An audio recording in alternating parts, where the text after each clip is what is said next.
All right, so we're going to pick up right where we left off in chapter 9, and we are talking about methods of microbial control. And we went over last time some basic modes by which we control microbial growth and things like that. And now we're going to talk more about specific examples of ways that we control microbes in our everyday lives and how those different methods work.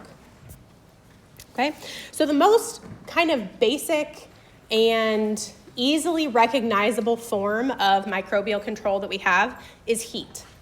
Heat is just raising the temperature above an organism's maximum growing temperature, right? We talked about temperature requirements for bacteria. All bacteria are going to have a maximum at which they can grow, okay? You have a maximum at which you could grow. If I dumped you in a pot of boiling water, you would die too. Okay, so all bacteria have a maximum at which they will grow. And it just so happens that most pathogenic organisms, so most organisms that infect humans, die at just above human body temperature. So raising the heat, raising the temperature of any kind of substance is going to kill most of the microorganisms. It's simple, it's incredibly effective, and we've been using this type of technology, it's not technology, but we've been using this type of method since the beginning of time, right? People have been cooking over a fire since fire existed. And that helps control the amount of bacteria in a food. Okay? And in general, heat is going to be microbicidal and fungicidal and virucidal. Heating things up is going to kill the organisms. It doesn't slow them down or anything like that. It actively kills them. It's microbicidal. Now we have a couple different categories of heat. Generally, moist heat and dry heat are our two big ones. Moist heat is the one that we use most often, right? Boiling and pasteurization. For those of you who don't know, pasteurization, I saw some statistic not that long ago. I don't know how true it is, but something like, I try to remember the exact one, that like 40 to 50% of the population thought that pasteurization was adding chemicals to milk or dairy products, and that's not it at all. Pasteurization, if you don't know, is heating milk up until just below boiling and then cooling it down. That's all pasteurization is, just heating it up a little bit to decrease the amount of bacteria in it and then cooling it down. So this is just heating to just below boiling.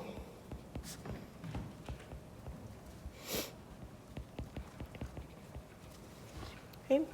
Now, boiling and pasteurization are not going to be sterilization methods, right? Because we talked about on this chart a couple of slides ago, you can go back and look, that sterilization is only when you can kill endospores and all viruses. Boiling is going to kill most live organisms, but it is not going to kill endospores. You can boil endospores for days at a time. People have tried, and they will never be killed. They will just float in there until the temperature comes back down, and then they'll still be alive. Okay? So boiling and pasteurization, boiling and pasteurization is disinfecting. They are not sterilizing. An autoclave, on the other hand, is a special type of instrument that is usually used in industrial scenarios. It's used in hospitals. It's used in production of sterile materials. It's used we have one in our micro lab. It's currently broken because it hates everybody. But we have one in our micro lab to sterilize everything in there. An autoclave is a special type of machinery that uses steam and pressure to increase the temperature above boiling. Okay, it's like an Instant Pot, right? That's what your Instant Pot does at home. It uses pressure to increase the temperature above boiling. So boiling water, how hot does boiling water get? Either 212 degrees Fahrenheit or 100 degrees Celsius, and that's it. It can't go any higher at sea level, anyway. It can't go any higher. But if you increase the pressure, you can get that temperature up to 250 degrees Fahrenheit or 121 degrees Celsius. So that's a little bit warmer, and that will kill endospores. So autoclaves are sterilizing. Another way that we use heat to kill microbes is through ovens, which are dry heat, right? Sticking something in your oven is a way of cooking something without using water. It's a dry heat. Incineration, high heat. We use incinerators for things like biohazard trash. So in a hospital, all of the biohazard trash, anything that has touched a human substance, is incinerated. It is heated up until it turns to ash. Yeah. Does pressure cooker is like an autoclave at home? Kind of, but it doesn't get as hot. So like your Instant Pot, she was asking if a pressure cooker was like an autoclave at home. And it is, but it's not as high powered and it's not going to get as hot. Your pressure cookers at home will increase the temperature a little bit. That's why you can cook an entire chicken in like 40 minutes, right? You put an entire chicken in your oven, it's gonna take hours to cook. You put an entire chicken in an Instant Pot, it's done in like 25 minutes. So it gets a little bit warmer, but not to the level of an autoclave. So you can't sterilize things in your autoclave or in your Instant Pot. Okay, so dry heats are ovens, incinerators, even things like crematoriums, right, where we deal with dead bodies and things like that. It's incinerated. It is burned until it is ash. And just about nothing is going to survive in these. So these ovens and incinerators can be sterilizing.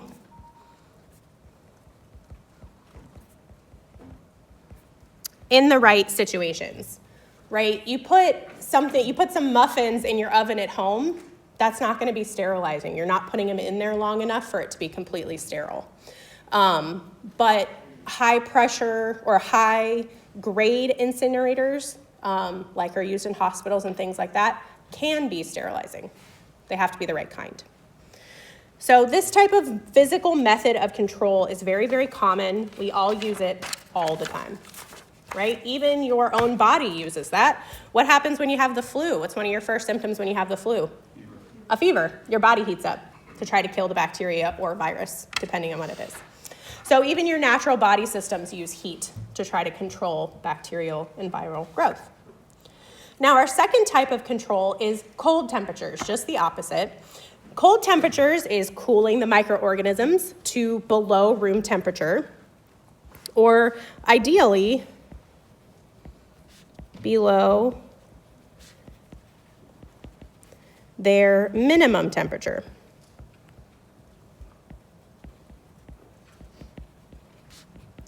Now, that's not always achievable, but ideally we would put them below their minimum growing temperature. Cold temperatures, however, are generally microbistatic. And what that means is it slows down the growth.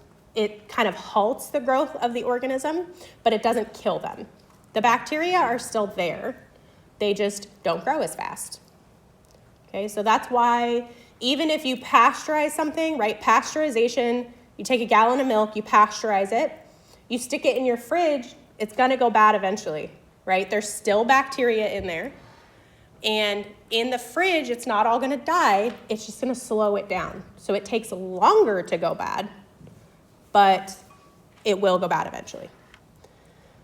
Okay, and this is why things in your fridge will start to mold after a couple of weeks or whatever. They last longer in there, but they don't stay good forever. And a big part of that is that the bacterial growth slows down, but it doesn't stop.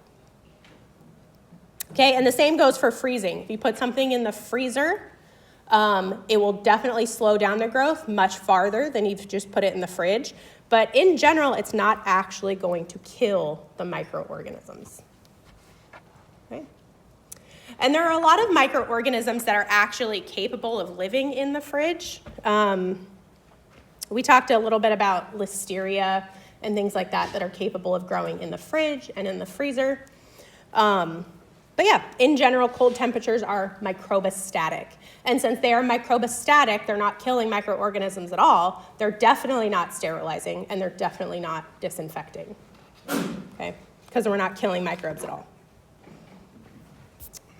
Another method of control that we use that's very, very common is desiccation. And desiccation is just a fancy word for dehydrating or pulling the water out of a substance. It removes the water from the food product or whatever we're looking at, which also removes the water from the pathogens. Cells of any kind, whether they are human cells or bacterial cells, need water to survive. If you suck out all the water out of a cell, it will die. Or it will cease to live. I guess it won't necessarily die. This is generally microbistatic. It slows the organisms down. They can't metabolize, they can't survive very well. Some organisms will die without any water, but most of them are just gonna slow down. Okay, and this is what, right, like when you're going hiking or something that you're not gonna have access to a refrigerator, you take dried fruit or you take freeze-dried meals, right? That's what this is. It's like a prepared freeze-dried meal. You could take beef jerky or any type of jerky. Anything where you've pulled the water out is going to last a longer amount of time.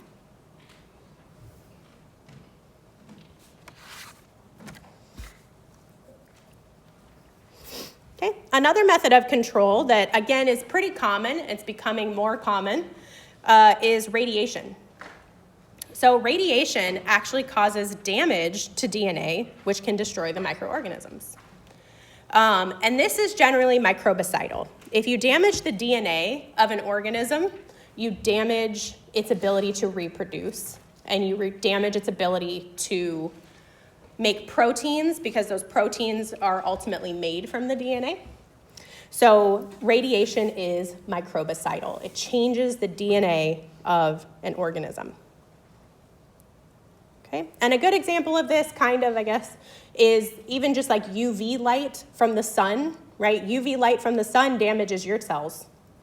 You just have more cells than a single organism. But that's how you get skin cancer. It's because the UV light from the sun, the UV radiation from the sun, damages your skin cells and changes the DNA in your skin and causes cancer. Okay, so we have two types of radiation. We have ionizing radiation and non-ionizing radiation. And the big difference between these two is that ionizing radiation penetrates plastic. And so this is really, really useful in situations where you need to sterilize something, and both of these,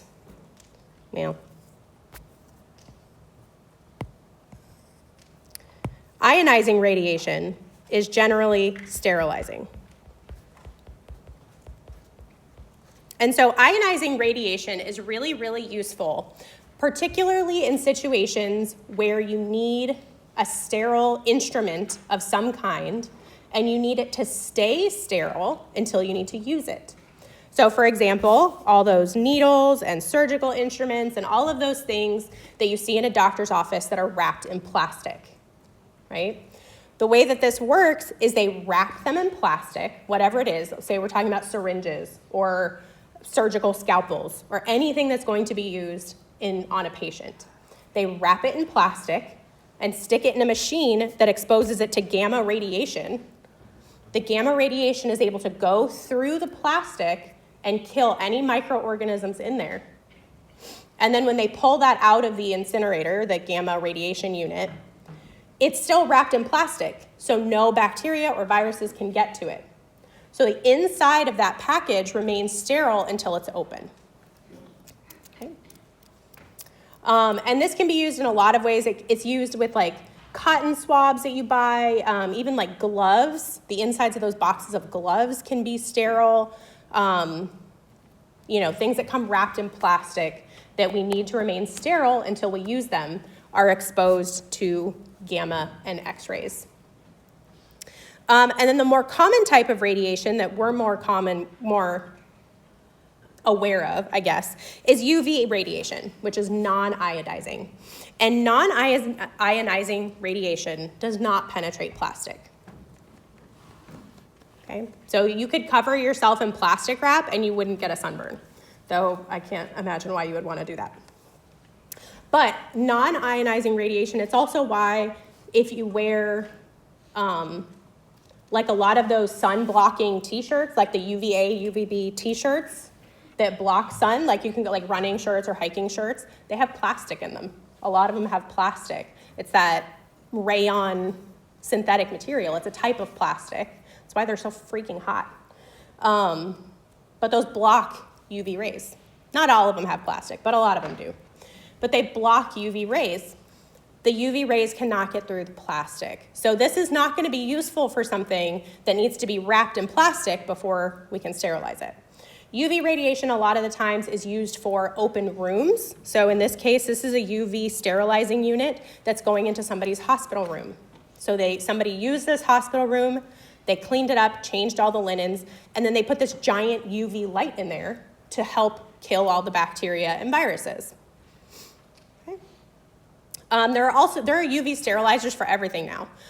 They're not technically sterilizers, but there are UV disinfectants for a lot of things now. You can buy them for your toothbrush, where you put your toothbrush in a little UV compartment, and it UV kills the bacteria on your toothbrush. There's ones for your phone now. You can put your phone in there because phones are disgusting, and then you put them on your face, right? So you can get UV lights to destroy microbes in a lot of scenarios, but they're mostly used in more open air situations, not like surgical instruments, if that makes sense.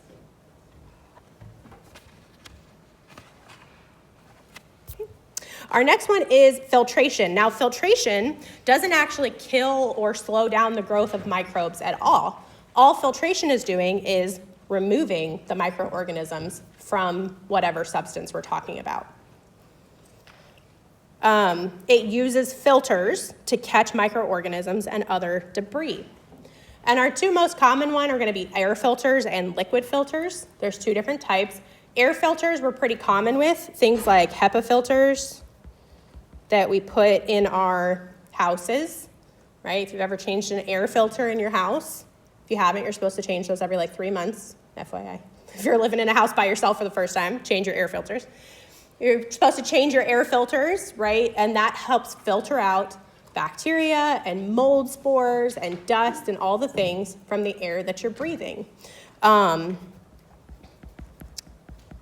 This is also how masks work, like face masks. Face masks don't actually kill anything. They just filter out bacteria and viruses, depending on the type of mask that you're using. It stops, so a mask does two things. It stops the stuff in your own mouth from escaping, and it stops the stuff that you're breathing in from getting in. So it's a twofold situation, but it filters it out. It doesn't kill the bacteria, it doesn't slow them down, it just removes them. Okay, so HEPA filters, masks, there's all different types of air filtration systems.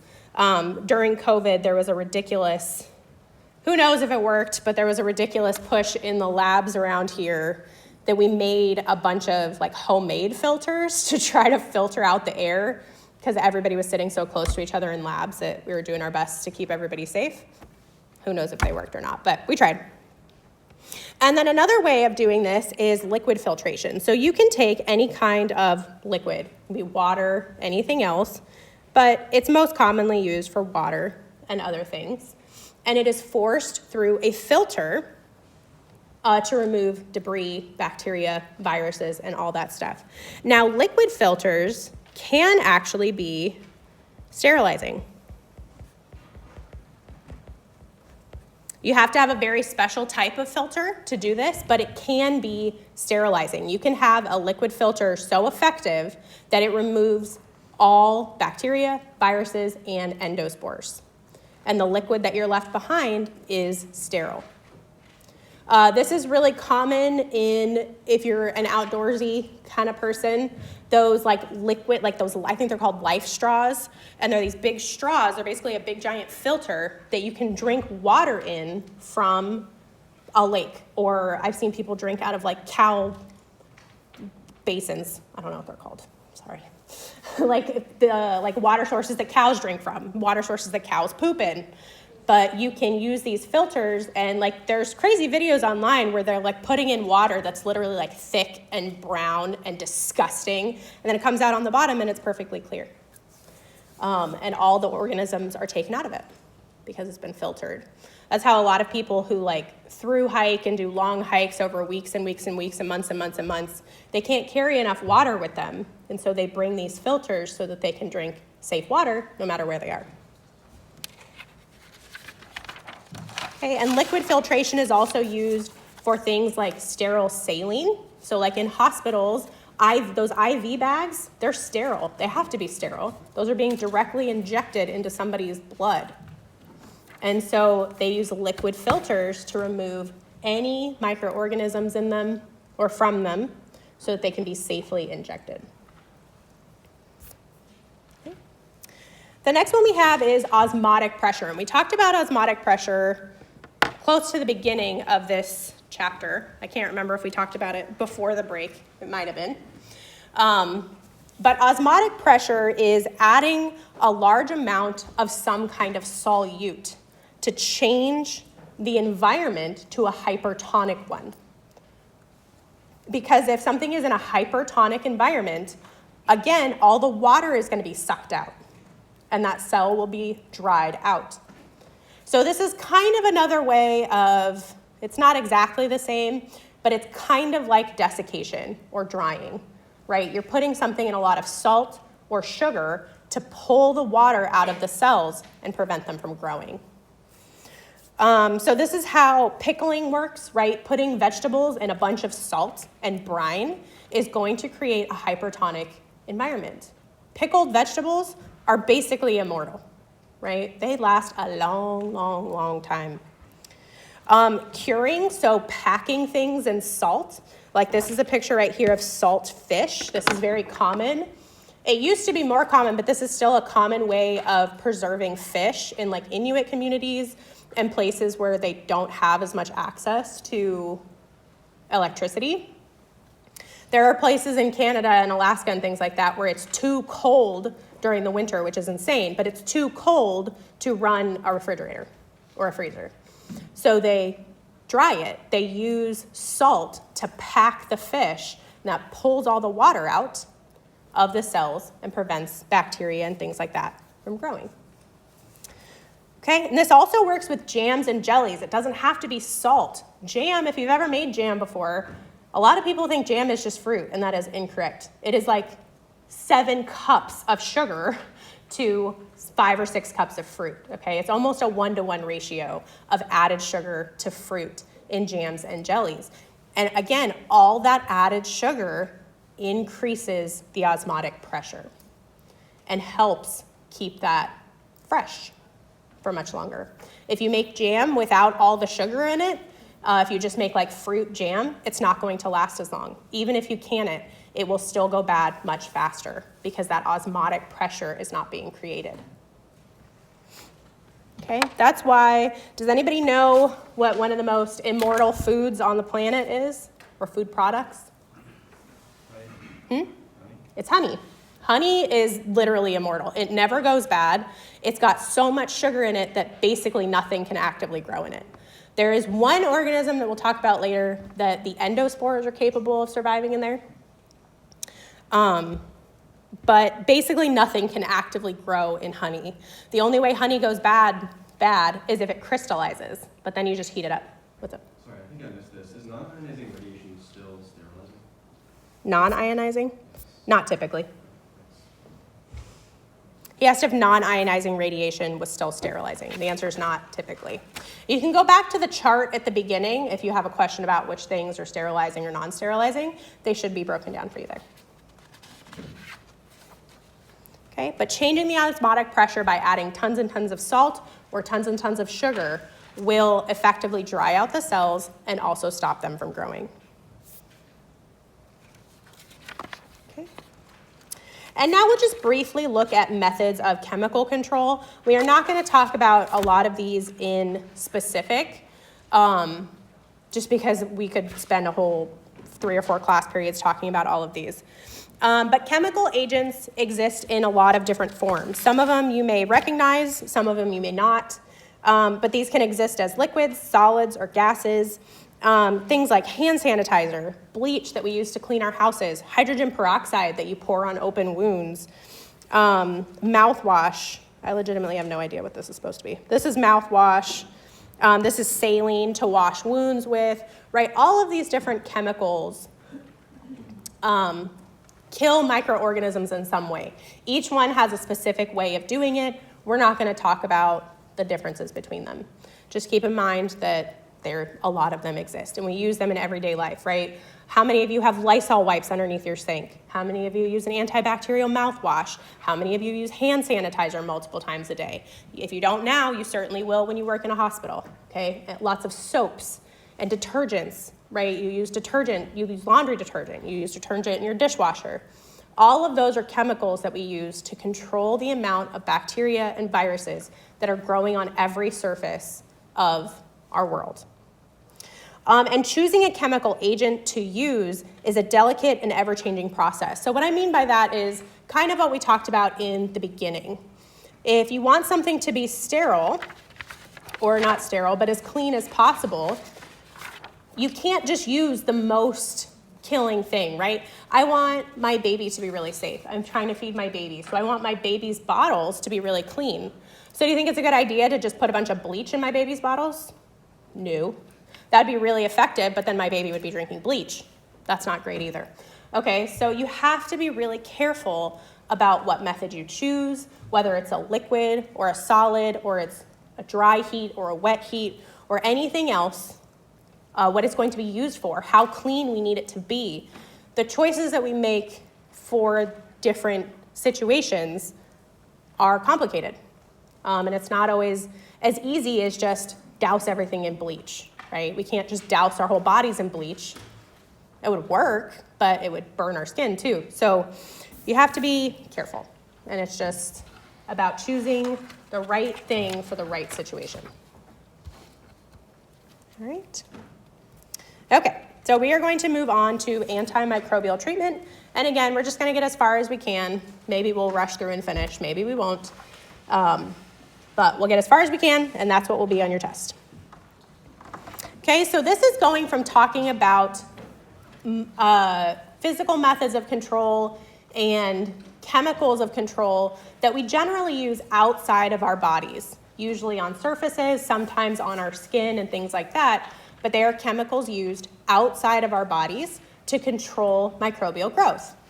Antimicrobial drugs and treatments are drugs that or substances that we put inside of our bodies to control growth inside of us, which, as I'm sure you can imagine, is a much more delicate situation. Okay, we can't just boil ourselves to kill all the bacteria. That's not how it works. So principles of antimicrobial therapy, again, just as some kind of background info, as recently, I just found this data, I think this is in your textbook, but as recently as 100 years ago, so not that long ago, 100 years ago, my husband's grandfather is still alive. He's 96. So when he was born, okay, I know that he's old. He's an old guy. But 100 years ago, isn't that crazy? Some of you in this room might have relatives that are over 100 years old. If you don't, you probably have grandparents that are 70 or 80. It's not that long ago. But as recently as 100 years ago, 1 out of every 3 children, so 1/3 of children would die before the age of 5 because of some kind of infectious illness. Okay, 1 out of every 3 children. So a family who had 3 children, there was almost 100% chance that at least one of them would die before they were 5. And that changed with the development of antimicrobial drugs in the 1930s and 40s. Again, that's not even 100 years ago. Antimicrobial drugs became really popular and really prescribed in the 1930s and 40s, not even 100 years ago. It revolutionized medical treatment and expanded the average lifespan of humans by years, if not decades. So the average lifespan of humans went up mostly by decades, just by the introduction of antimicrobial drugs. It's important to realize, though, that antimicrobial drugs are an incredibly useful tool, but they have not, will they ever eradicate bacterial infections entirely. And then there's another part of your textbook, I don't have the data written down, so it might not be 100% correct, but I remember reading something in your textbook that said that there is an estimate that by 2050, so just over 100 years after antibiotics were developed, right? Antibiotics were started around the 30s and 40s, or that's when they were frequently prescribed, that by 2050, 25 years from now, it's very likely that that almost every bacteria will be resistant to all of the antibiotics we have. We are not developing new antibiotics quickly enough to keep up with the pace of the bacteria that are mutating. It's an incredibly real and an incredibly fast change. I think that people get this idea that antimicrobial resistance is something that takes a long amount of time. And to put it in perspective, I'll tell you two stories. So the first one is when I started worked at St. Francis, I started working there maybe it was right before my son was born, so about 10 years ago. I started working there 10 years ago. When I first started working at St. Francis, there was a type of bacteria called a vancomycin-resistant Enterococcus. You don't have to memorize that name, don't write it down. But it was a VRE, and this VRE was a bacteria that was incredibly resistant to a very strong antibiotic. And it was really, really, really dangerous because that was the only antibiotic that we knew that killed that particular bacteria. And a VRE was so rare that if we got one, we had to call the CDC. Straight up, had to call the CDC because it was so important to public health that the CDC needed to know about it, okay? And it didn't happen for 2 or 3 years that I worked there. Well, by the time I left St. Francis about 5 years ago, so I worked there for about 5 years, by the time I left 5 years ago, we were getting 5 or 6 VREs a week. Okay, so we went from it being so rare that the CDC needed to be informed to this is just an everyday occurrence now, we're getting multiple per day in 5 years. That's crazy. And that is how fast the bacteria are mutating and how fast we are propagating these situations where they can spread. And then the other story I'll tell you is that my personal experience, and I may have touched on it before, but I remember again, I was in a car accident, I had a really bad infection, blah, blah, blah. When I first went to the hospital, I had an E. coli infection. They tested my E. coli infection. My E. coli was sensitive to everything, meaning any antibiotic would kill it. Okay, so they put me on Bactrim, did surgery, and sent me home on Bactrim. About 3 weeks later, my infection started to come back. They re-tested my infection. It was still E. coli, but now it was Bactrim resistant. So now the Bactrim is no longer killing it. So the bacteria inside of my personal body mutated in 3 weeks to resist this one drug. Okay? It took less than 3 weeks for that to happen. It's incredibly fast, it's incredibly real, and it is a very, very real threat. And it's something that you have to take seriously. I know it's a thing that, and this will certainly not, especially if you're in nursing school, this will not be the last time you hear about antibiotic resistance, okay? It's a big thing that's being pushed. And we know a lot better now than when I was a kid. When I was a kid, a million years ago, when I was a kid in the 90s, if you went to the doctor and you had any kind of illness, they just gave you antibiotics, right? It was like a miracle drug, right? They probably have the flu, but just give them antibiotics just in case, right? The antibiotics aren't going to do anything for the flu. Didn't matter, they gave them to you anyway. Mostly to shut their parents up, because kids' parents just wanted a cure. Oh, just give them antibiotics, it'll be fine. Okay, now that's not the way that goes. That's probably not an experience that most of you have had, because doctors know better now. But we're going to talk about a lot of that as we go through. So, antibiotic therapy or antibiotic chemotherapy. I know you usually associate chemotherapy with cancer, but chemotherapy just means any type of therapy that involves chemicals. So, antibiotic chemotherapy, there are two major goals, of antibiotic chemotherapy or antibiotic drugs. And they're pretty self-explanatory for the most part. The first one is to administer a drug that destroys the infective agent. Okay? Somebody has a urinary tract infection, or they have meningitis, or they have sepsis. We want to give them a drug that is going to kill what is hurting them. The second part is more tricky, is administering a drug that doesn't harm the host. Now, a lot of times, that is a difficult balance to achieve. And sometimes, I mean, a lot of you have experienced this. When you think about harm, sometimes you have to accept small amounts of harm for the greater good. Like, none of you are going to admit this, and that's fine, but like, it's very common for antibiotics to cause really horrific diarrhea. It's a real bummer, okay? But if we're talking about, you know, this raging infection that could kill you and 3 days of diarrhea, right, the antibiotic wins out. But sometimes the antibiotic causes more harm than good. And you have to balance that choice with what the patient is experiencing. And so that balance is really what physicians and caregivers are trying to reach, is an antibiotic that kills the bacteria without harming the patient too much. I mean, it would be ideal if it didn't harm them at all, but that's not super realistic most of the time.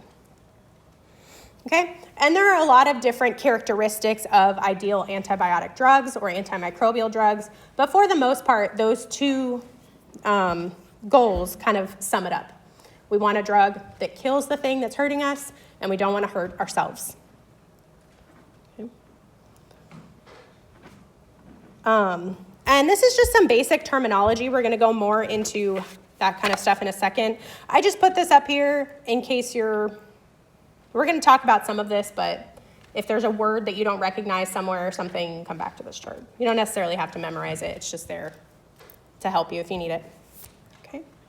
So how were antimicrobial drugs discovered? So the very first naturally occurring antibiotic was discovered in 1928 by Alexander Fleming. And Alexander Fleming famously accidentally discovered these. So he was working with some kind of bacteria, and this kind of hazy stuff in the background is bacteria. And he was doing experiments on bacteria, and he was using agar plates in his lab to study bacteria. And he had some plates that he had left out on a bench, and he left the lids off, and he wasn't doing his dishes and things like that. He was just being messy, and he just left them on the countertop. And then one day he noticed that one of these old colonies of bacteria had mold growing on it, okay? Specifically a penicillium mold, but it had mold growing on it. And it had this thing right here where the bacteria couldn't grow next to the penicillium. The penicillium, and he correctly deduced that the penicillium was producing something that killed the bacteria around it. And he was correct. And the substance that he derived from that penicillium mold was the antibiotic penicillin, which is a very common antibiotic. We don't typically use penicillin much anymore, penicillin as itself. We use a lot of things that are derived from the same compound, so like methicillin, oxacillin, things like that. Ciprofloxacin is one that a lot of people take for like ear infections. Those are all derived from penicillins. But the very, very first one was discovered in 1928. Okay. And many antibiotics are derived naturally from naturally occurring biochemicals or antimicrobials. There are a lot of plants and other bacteria, even viruses, not viruses so much, but plants, algae, animals, all kinds of things that produce substances that kill bacteria, including your own body. We'll talk more about these when we get to the immune system, I think are the next chapters, or maybe not quite, but when we get to the immune system, we'll talk about the ones that your body produces. You produce a lot. You have a bunch of stuff in your spit that's antimicrobial, things like that. But this was the first produced antibiotic. Okay.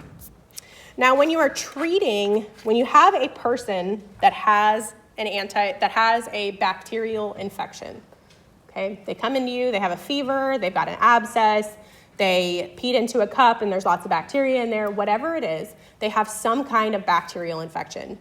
How does a caregiver, a physician, or whoever is the overseer of this patient decide what drug to give them? Okay.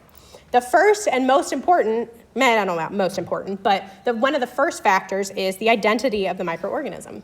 Certain groups of microorganisms, gram-positive versus gram-negative, cocci versus rods, specific groups will react to certain antibiotics differently.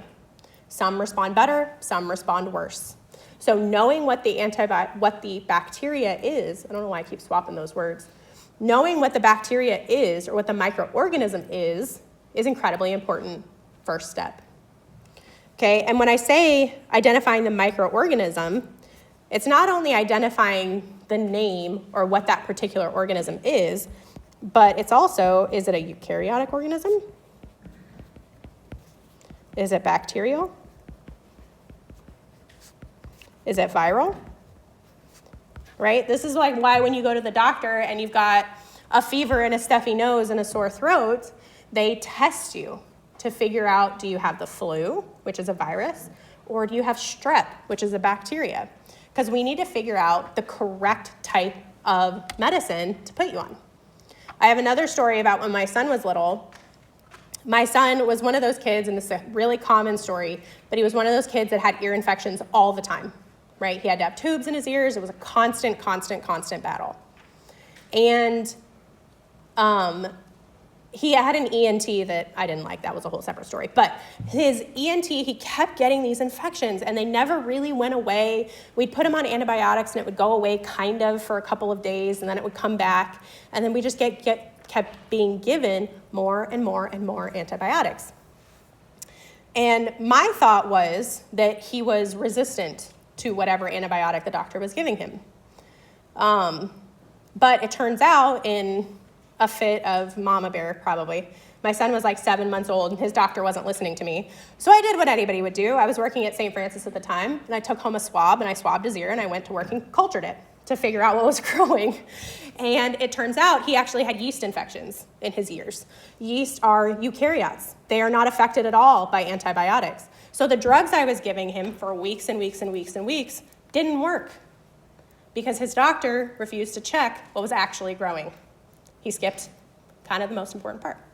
And so we put him on some antifungals, and wouldn't you know it, the infection was gone in 6 days. Okay, so one of the most important factors is figuring out what it is, right? The second one is that organism's sensitivity, and we're going to talk more about this in a second. But again, certain organisms, even within a same species, can be sensitive or resistant to certain antibiotics. Like I told you before, the E. coli that was in my body at first could be killed by anything. And then after my life experiences and the things that my body was exposed to, my E. coli is now resistant to Bactrim. I would bet that if you cultured my body, even though I don't have an active infection right now, that I am colonized, you could probably culture Bactrim-resistant E. coli from my body right now. Okay? Because it's controlled by your own life experiences, the drugs that you've taken, the environments that you've been in, the food that you've eaten, the people you've been around, right? All kinds of different things. So each organism has to be tested for specific sensitivity. We're going to talk more about that in a second. But that is the second treatment factor, is this specific organism that this specific person is growing in their specific body going to be killed by whichever antibiotic? And then the third one, which is kind of often, it's overlooked by people who are first thinking about this, but if you have a drug that is likely to cause liver damage, and your patient is a chronic alcoholic who has liver scarring and is almost in liver failure anyway, it's probably not a good idea to give them a drug that's going to increase their liver damage. Okay? The same thing if somebody has kidney problems or heart problems. We don't want to give them a drug that might make those problems worse. There are also some drugs that can only be taken by an IV. Can we get this patient an IV? Are they a newborn and their parents aren't going to let us put an IV in them? Right? There's all kinds of things that can affect the treatment. And when you're choosing an antibiotic for a specific patient, it's important that you're balancing all of these things, right? We don't want to harm somebody, but we want to help them the best we can. And it's a balance between all of these factors. All right, so how do we determine an organism's sensitivity? So this is a big part of what a micro lab does. So working in a micro lab in a hospital, I had two basic jobs. Okay, as a microbiologist in a hospital, I had lots of jobs, but they could mostly be categorized under two things: identify the organisms growing in a person's infection, and two, identify that organism's sensitivity. Okay, figure out which drugs would kill that exact organism, not just E. coli in general, not just gram-negative rods in general, but this one growing in this person, because they are different from person to person. Okay, and you will have to understand that the way that this works. So drug susceptibility testing is how we test, again, an individual bacteria for sensitivity to a drug. Okay, and just as a side note, I guess, sensitivity, or if an organism is sensitive, if an organism is sensitive, it is able to be killed by that drug, okay? So if I have an organism that is sensitive to penicillin, that means penicillin will kill it. It is sensitive. It is going to be harmed by the hurtful words, okay? So it's sensitive. It's going to be killed by. The other word is resistant. That just means the opposite. It's unable to be killed. All right? And so the way that we do this is we basically spread that bacteria across a plate with antibiotic-soaked discs. So this is exactly what it looks like. This kind of stuff in the background, all this like hazy stuff, is all bacteria. These discs right here, these paper discs, are the antibiotic impregnated or soaked discs. And all you do is you just spread the bacteria across the plate, put the antibiotic discs on the plate, incubate it overnight, and then look at it the next day. And what you're looking for is a zone of inhibition. And the zone of inhibition is a zone of clearing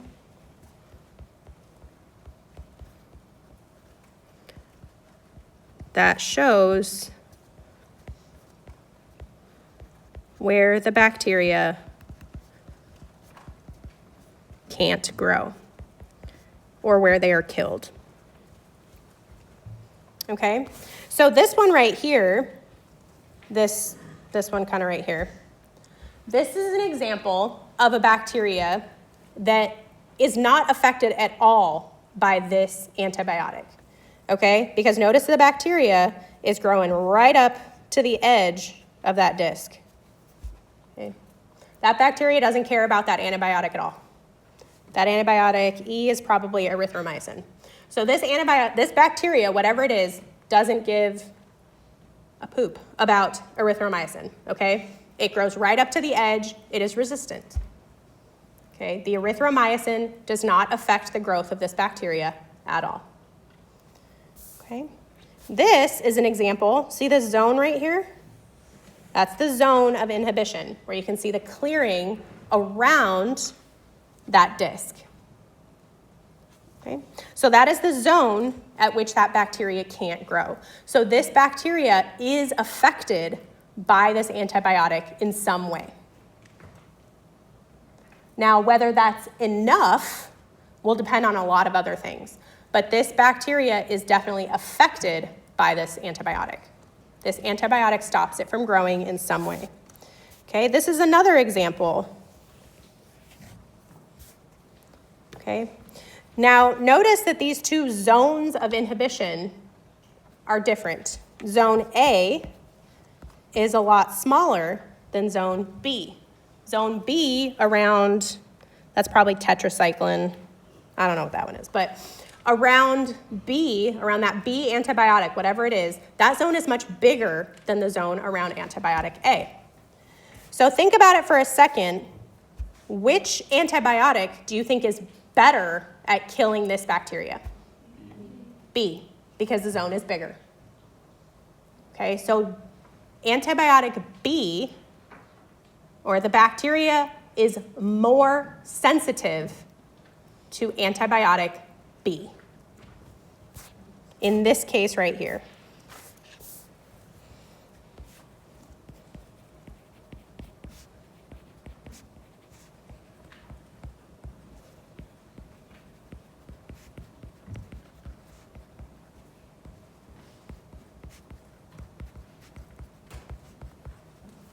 This bacteria is more sensitive to antibiotic B.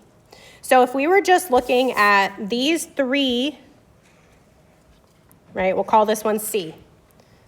Okay, so if we were looking at these three antibiotics for this particular patient, this person's bacteria that they have growing in their body, which antibiotic would you prescribe them, A, B, or C? Just based off of this information, you would want to give them the one that is best at killing the bacteria, which should be B. Okay.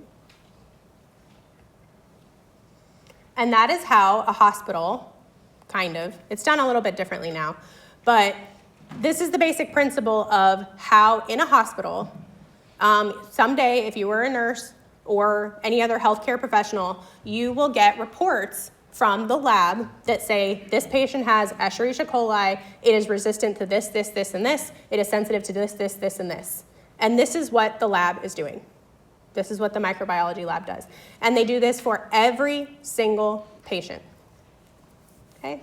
Nowadays, it's a much more automated and things like that, but the principles are basically the same. Okay? Now, the other kind of piece of this information, so this tells us which antibiotic is best at killing this particular bacteria.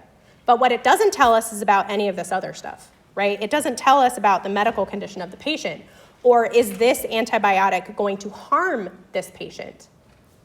Okay, so this is only one part of the equation. It's an important one, but it's not the only part. Kind of part of the other part is this thing called a therapeutic window. And the therapeutic window is the range at which a drug has the desired effect without causing harm. Okay, so every single drug, right, everything, I think there's a quote somewhere that's like, everything is a drug if it's given in incorrect concentrations, right? Water can be toxic and can kill you if you drink too much of it. Salt is toxic if you drink too much of it. Metals are toxic if you take too much of it. Right? Vitamin K can be dangerous if you take too much. Iron supplements can be dangerous. Magnesium supplements can be dangerous. Melatonin can be dangerous. Anything is dangerous if you take too much. Okay? So with drugs, antibiotics, and anything else, it's really important that you get it in this window of it's doing what we want it to, but it's not hurting us yet. Okay? And that's the therapeutic window. This is the concentration kind of up and down. So this is the therapeutic window. Below this is not doing what we want it to. So this is not killing the organism because that particular organism will only be killed at a certain concentration of drug. Okay? But at some point, there will be a point where this is harming the patient.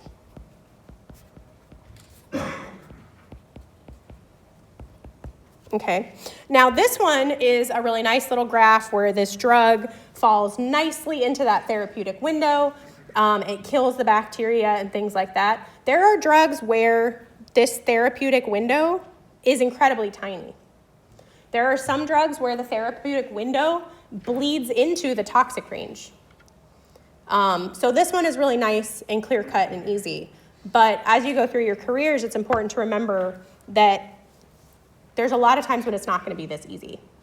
And it has to do with, you have to choose your drugs based on a lot of factors, and a lot of times that involves making really hard decisions. A good example of that, and there's a lot of things like this, but a good example of that is there's a drug called gentamicin. It's an incredibly powerful antibiotic, and it is used a lot of times to treat meningitis. Okay. Meningitis is a life-threatening illness. It is an infection of your brain, basically, your spinal cord and your brain. It's incredibly dangerous, and it is known to kill people incredibly quickly. Gentamicin is usually very effective against meningitis. Gentamicin also causes kidney failure and deafness. So if you have a child in your emergency room and you're taking care of them, and they have a raging case of meningitis that is likely to kill them in the next 12 hours, do you give them gentamicin or not? Usually the answer is yes, but sometimes the answer might be no. So sometimes those choices are hard. A person might be left permanently deaf because they took this medicine that would save their lives. There are people that are deaf for that exact reason. I think there's even some cases in popular media. There's TV shows where somebody was deaf because of that. They had meningitis and took antibiotics that made them deaf, but it saved their lives. So a lot of times the trade-offs are worth it. Sometimes they're not. It's up to doctors and patients to figure out what the right place to be is. But it is important to realize that we want everything to be easy, and we want the drugs to work the way that we want them to without hurting us. But a lot of times that's not the way that it works. And sometimes it can cause tough decisions. All right, so now we're going to look at the way drugs kind of interact with bacteria. And we're not going to spend a whole lot of time on this. We're going to kind of speed run it. And I don't expect you to memorize any of this stuff. But this is a basic chart of how antibiotics affect drugs, or affect microbes. I can't keep my words straight today. How antibiotics or antimicrobials affect the organism that they are hurting. And it can be a lot of things, but a lot of them focus on hurting the organism, right? It interrupts protein synthesis. Okay, it interrupts folic acid synthesis, which is part of DNA replication. Okay, so it interacts with DNA replication. Again, it interacts with DNA replication. It disrupts the membrane. It disrupts the cell wall. Right, there are a lot of different ways that these work, and you don't have to memorize them. There is one thing that I want you to keep in mind with, particularly in this one, we're talking about antibiotic mechanisms. A lot of antibiotics are specifically designed, I'm trying to decide where to write this.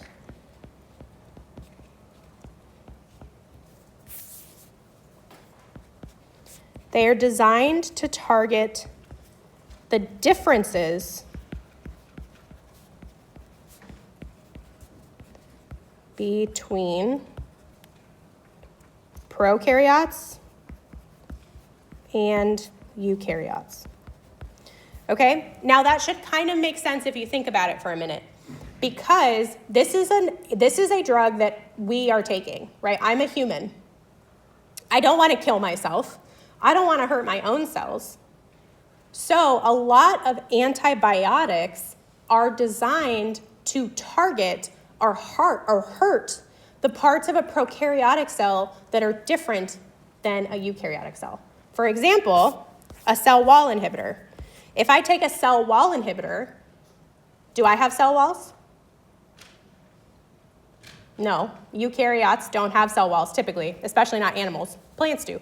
But animals don't have cell walls. So if I take a drug that inhibits cell wall synthesis, that's not going to hurt me at all, because I don't got any of those.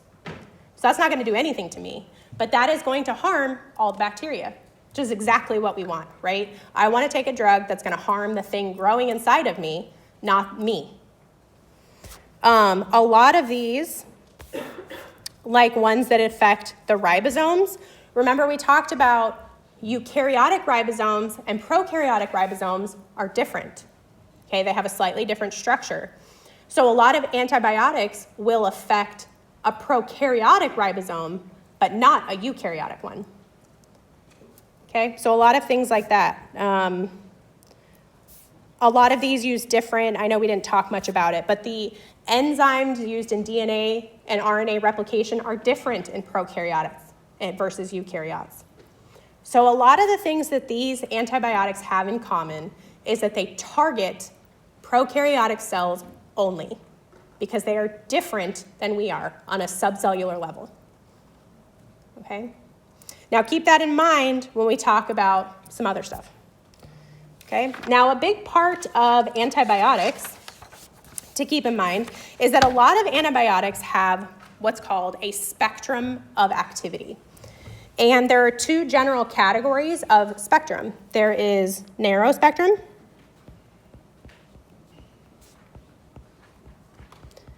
So we have narrow spectrum antibiotics and broad spectrum. And hopefully you can tell by the words, broad spectrum means that it's going to affect a large group of organisms. For example, tetracyclines are broad spectrum. Notice this spectrum of activity here. Tetracyclines can kill rickettsias, chlamydias, gram-positive bacteria, gram-negative bacteria, all kinds of stuff. Okay, that's a huge amount of bacteria. Broad spectrum. On the other hand, something like tobramycin right here kills some tuberculosis and maybe 1 gram-negative. Okay, its spectrum of activity, the number of bacteria that it can kill is much smaller. It's a narrow spectrum antibiotic. It's only going to affect specific bacteria. And this is part of where the identity of the organism comes in, right? Because if I go to the doctor and the doctor says, oh yeah, you have an E. coli, which is a gram-negative rod. Okay, it's a gram-negative bacteria. It's in here. You don't want to give a patient who has a gram-negative infection an isoniazid, because an isoniazid is not going to kill a gram-negative bacteria.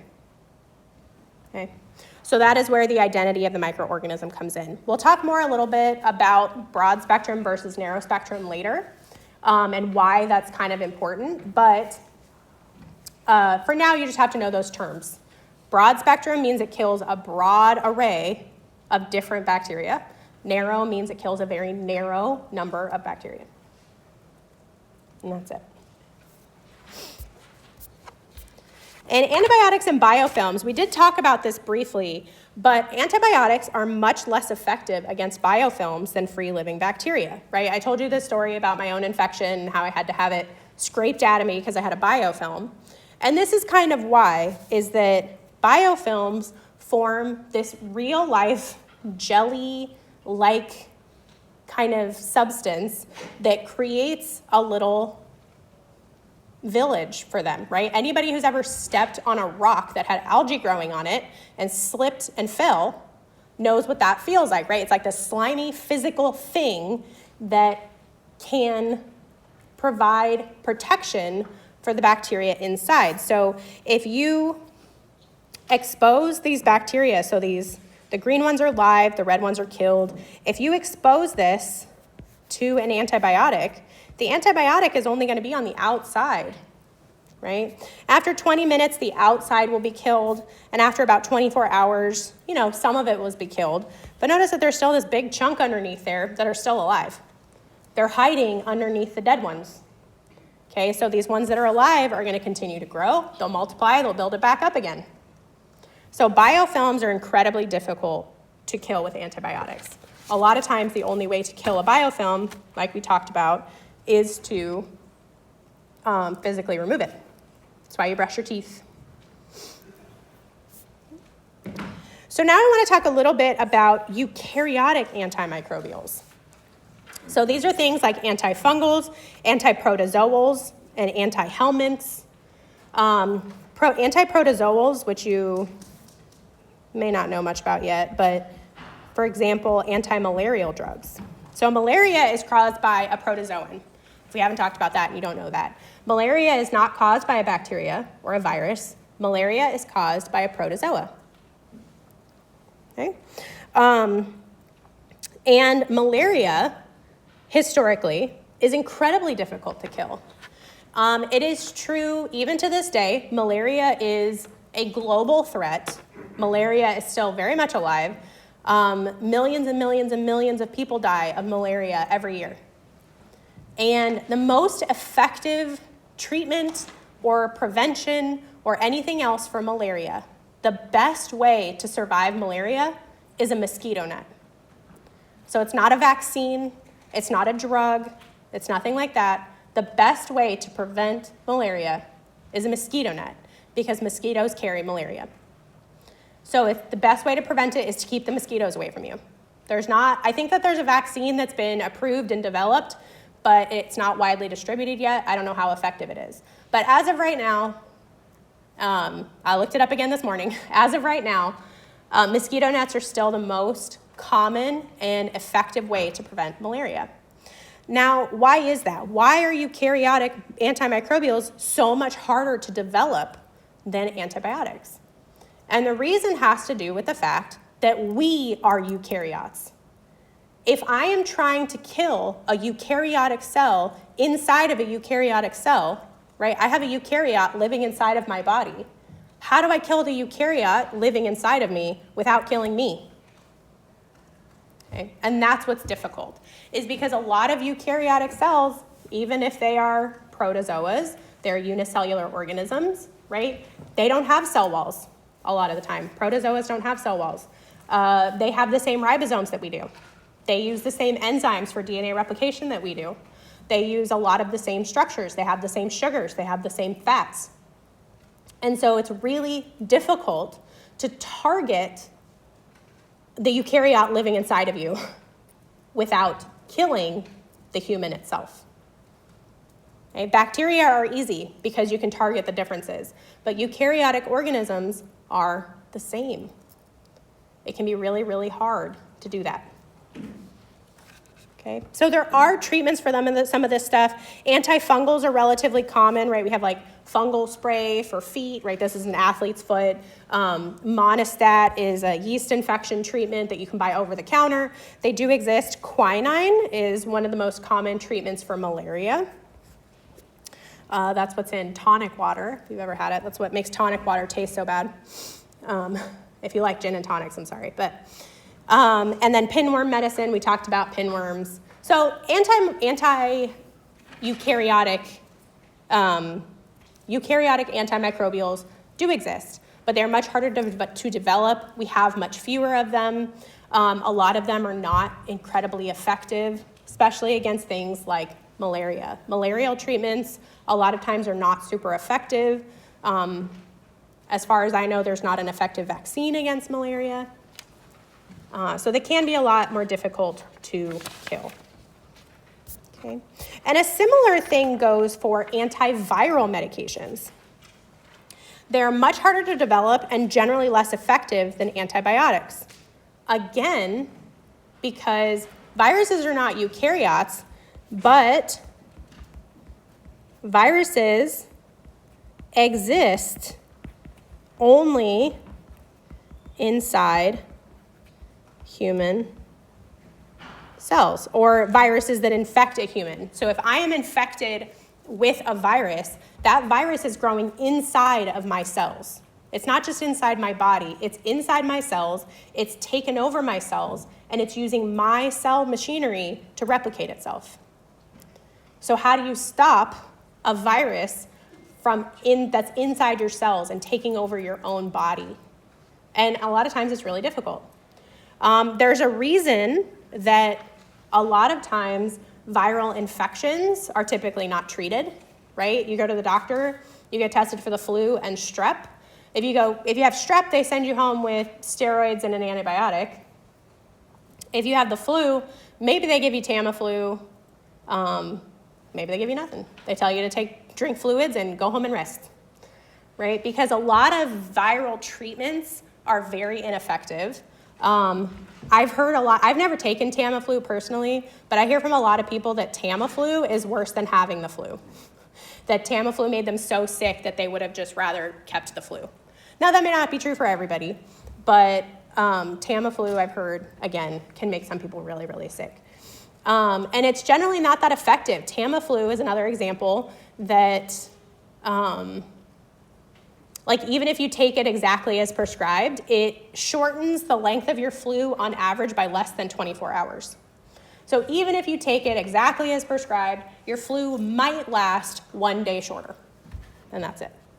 Okay, and that's the best drug we have against the flu. There's a reason why, if you think back towards most of the plagues or epidemics or pandemics that have occurred in the last however many years, most of them are caused by viruses, right? COVID was a virus. The 1918 flu pandemic was a virus. The swine flu, you guys weren't alive for that? I don't think. If you were very young, but I don't think you were. I think I was in high school maybe when there was the swine flu. All these different, even like Zika virus, that was a whole thing like 10 years ago. Most of the really bad infections that affect humans now are viruses. Ebola, we had an Ebola virus outbreak. The measles outbreaks that's happening in Texas and Virginia? North Carolina? One of the East Coast states. Measles, all of those things are caused by viruses, and they're almost impossible to treat. Okay? There's a reason why HIV is still basically untreatable, even though it kills millions of people every year.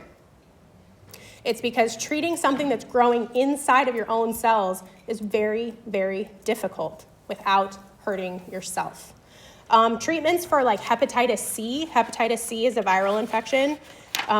Treatments for like hepatitis C are akin or very, very similar to like cancer treatments. People who get treated for it like lose their hair, they're sick for months at a time. It's very similar to like chemotherapy because you're killing off your own cells to try to save them. It's very not that effective and very harmful. All right. So I think we're just going to call it there, and the rest of that just won't be on the test.